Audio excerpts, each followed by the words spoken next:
Hello भाई, नमस्ते, प्रणाम, राधे राधे, जय श्री कृष्णा। तो बताइए आप लोग कैसे हैं, स्वस्थ हैं, मस्त हैं। देखिए हम लोग जा रहे हैं आज देवरानी देखने, नई वाली।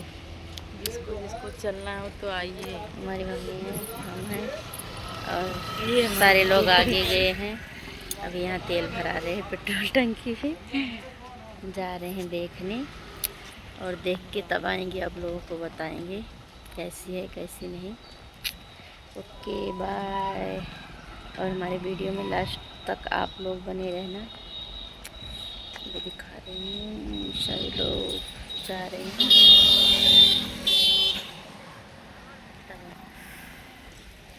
और राज की बात बताएंगे आप लोगों को, हमारी वीडियो बराबर देखते रहना, ठीक है।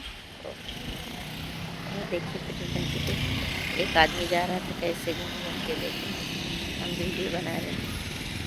चलिए देख लिया हो चल।